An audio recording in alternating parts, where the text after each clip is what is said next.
Today I'm going to be reading you part of Wings of Fire Legends Darkstalker. Chapter 1, Fathom.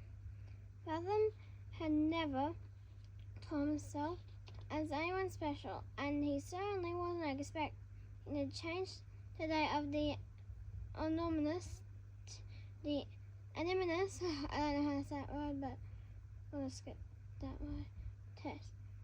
8 sea-winged dragonets were lined up on the beach that morning.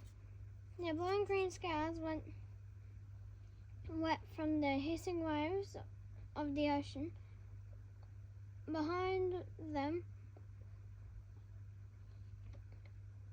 all of them had turned 2 years old, with the last few months the sun beating on Fathom's snout. His eyes felt prickly sore from the brightness.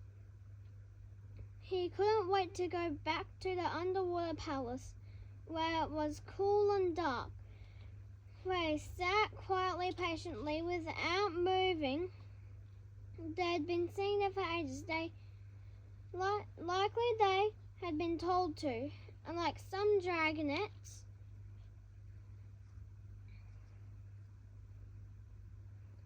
Swish, sand pattered across back talons, just enough. Shh, he said, out of the corner of his mouth. Who, me? Said the dragon next to him. What did I say? That's nothing. You're the one being noisy. I'm just sitting perfectly still. A mole dragonet.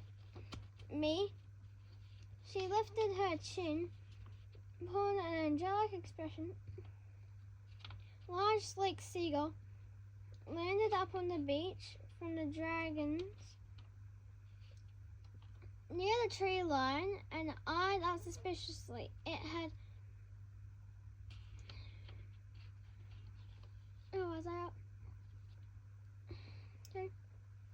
Near the tree line, it eyed up suspiciously.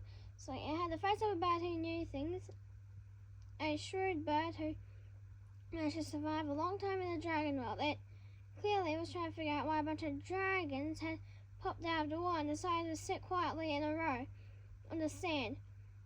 They were about to drop bits of food for a crafty seagull, while conspiring to eat him.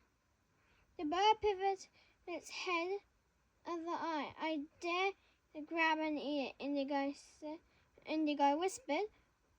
Quiet, quit talking to me, Fathom growled. No, you want to. Her voice was as light as feathers. Barely stirring the air, he didn't want to. He was very hungry, but the queen had told them not to move and was going to and the dragonet that was going to be the queen's great-nephew would not save him from whatever trouble that would cause. Swish, this time a hermit crab caught in the sweep of Indigo's tail, buoyed against his side. The sand sprayed over his feet. Fathom felt the crab stagger dazedly across his claws, trying to figure out what had just happened to it. Stop! That he growled, keeping his face as still as he could.